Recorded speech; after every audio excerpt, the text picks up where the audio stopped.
कृषी कायद्यांचा विषय परत एकदा ऐरणीवरती आलेला आहे. त्याच्यावरती व्हिडिओ केल्याच्यानंतर काही जणांचा असा गैरसमज झाला की आम्ही काही विशिष्ट अशा आकसानं बोलतो आहेत किंवा ताबडतोब प्रतिक्रिया व्यक्त करतो आहोत. वास्तविक हा मोदीपुरता पण विषय नाही मर्यादित. जर स्वतः या मोदी सरकारने केलेले कायदे हे सरकार शेतकऱ्यांची काय देशाची माफी मागून वापस घेत असेल तर आमचा मूळ प्रश्न असा आहे की नेहरूंनी केलेले जे शेतीविरोधी कायदे आहेत ते तुम्ही मागे घेणार का, म्हणजे बरखास्त करणार का?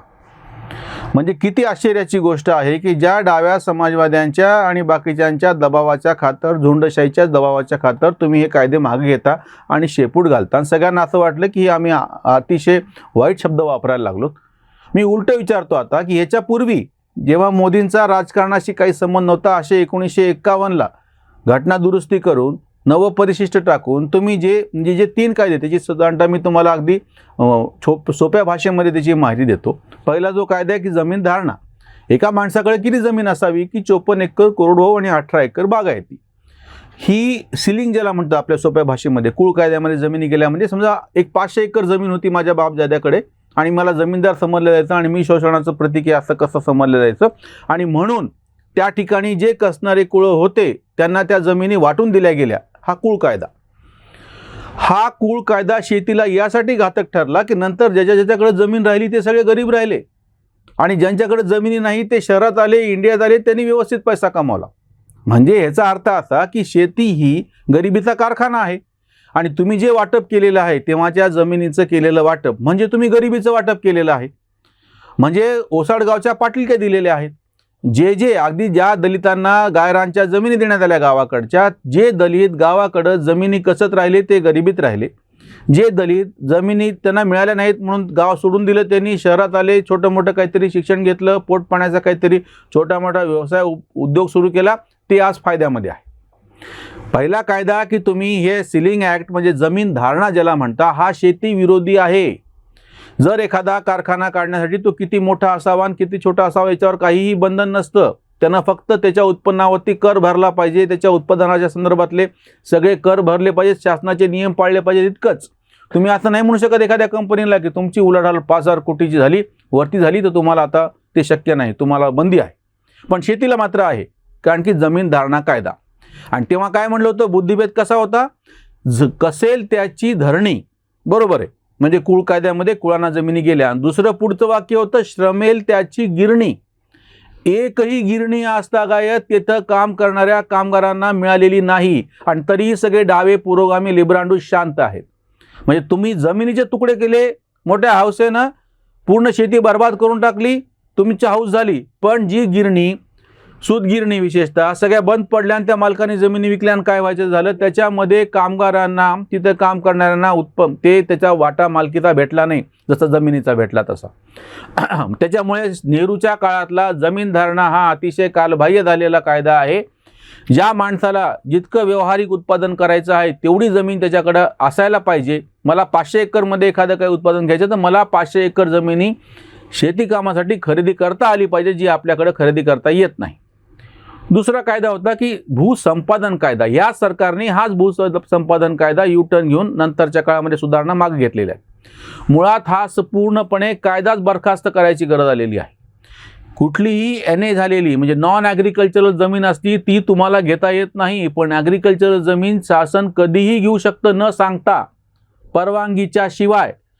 जमिनीवरच्या मालमत्तेचा अधिकार काढून घेणारे जे सिलिंग, हा जो कायदा आहे हा पूर्णपणे बरखास्त केला पाहिजे, खारिज केला पाहिजे, हे आमचं म्हणणे. हे नेहरूच्या काळातले कायदे आहेत. स्वतः मोदींना त्यांच्या काळात केलेले कायदे थोड्याफार दबावानं झुंडशाही पुढे तुम्ही मागे घेऊन शेपूट घालणार असाल तर नेहरूच्या काळातले कायदे का नाही वापस घेणार? आणि जो तिसरा कायदा ज्याच्याबद्दल आम्ही आवर्जून सांगतो, इसेन्शियल कमोडिटी ॲक्ट, खरं तर ह्या कायद्यामध्ये त्याच्यामध्ये काही दुरुस्ती केलेली होती. दुरुस्तीची गरजच नाही. इसेन्शियल कमोडिटी ॲक्ट म्हणजे त्याचं भाषांतर आवश्यक वस्तू कायदा असं होतं. बुद्धिभ्रम करताना त्याला जीवनावश्यक वस्तू कायदा म्हणलं गेलं. हा पूर्णपणे बरखास्त करण्याची, खारिज करण्याची गरज आहे. नेहरूच्या काळातले जमीन धारणा कायदा, भूसंपादन कायदा आणि आवश्यक वस्तू कायदा तिन्ही पूर्णपणे काढून टाकण्याची गरज आहे. इसेन्शियल कमोडिटी म्हणजे काय? आज बाजारपेठेमध्ये अन्नधान्य माकुल प्रमाणामध्ये उपलब्ध आहे, किंवा आपल्याकडे नसेल तर आपण बाहेरून खरं तर धान्याच्या बाबतीमध्ये तोही मुद्दा नाही आहे, फक्त डाळींच्या बाबतीमध्ये आणि तेलबियांच्या बाबतीमध्ये फक्त आपल्याला काही वेळा अडचण येते. पण ज्याला धान्य म्हणतो आपण, गहू, तांदूळ, बाजरी, मका, ज्वारी, याचं देशामध्ये उत्पादन प्रचंड प्रमाणामध्ये आहे.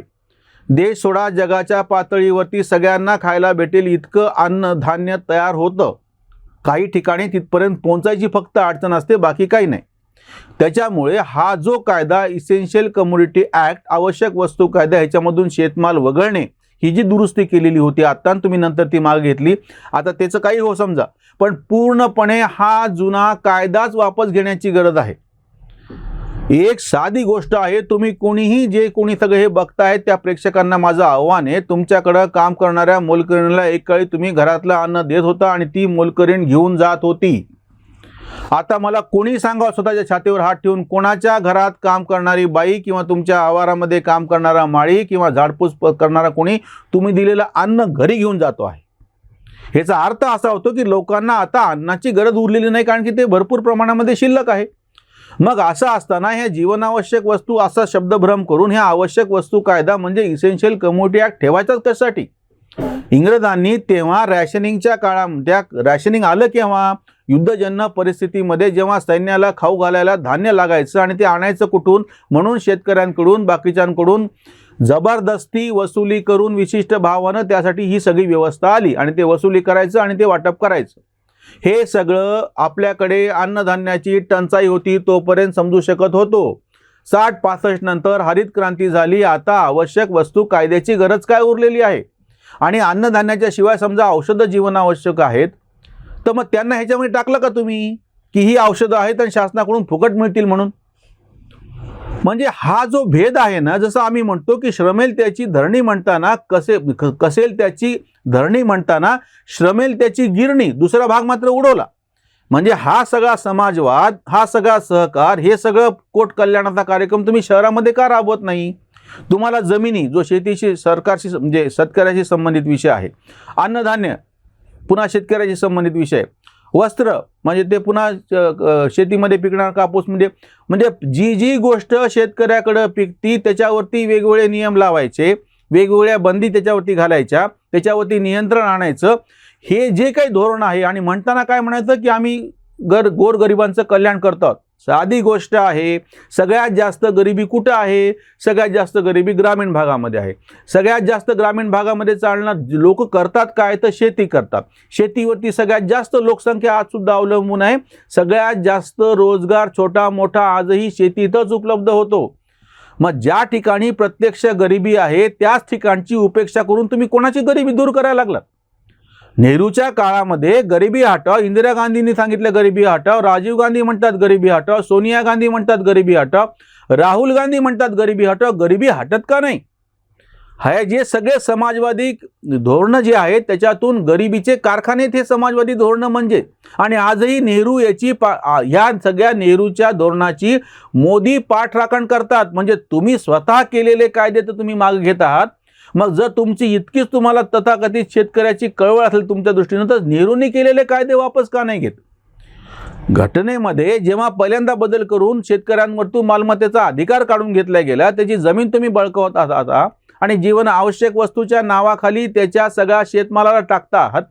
म्हणजे आताही हा जो कायदा आलेला होता की आवश्यक वस्तू इसेन्शियल कमोडिटी ॲक्टमधून शेतमाल वगळण्याचा, त्याच्यामध्ये एक पुन्हा बारीक खोच आहे की जर काही विशिष्ट प्रसंग आला तर सरकार हे सगळा शेतमाल परत एकदा त्या कायद्यामध्ये टाकू शकतं.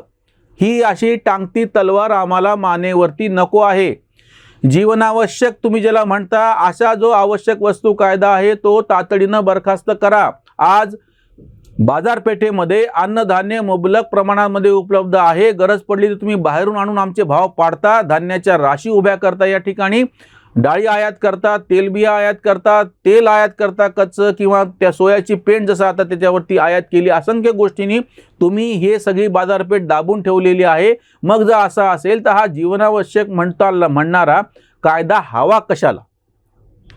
मोदींनी आज जे 3 कायदे मागे घेतलेत म्हणून त्यांच्या नावानं फुलं उधळणारे, खरं तर त्याच्यामुळे त्यांचे विरोधक आणि समर्थक दोघंही अडचणीमध्ये सापडलेत की काय आता बोलायचं काय. विरोधकांना मुद्दा उरला नाही आणि समर्थकांना हे कळलं ना की आपण मग आधी समर्थन कशाचं केलेलं होतं.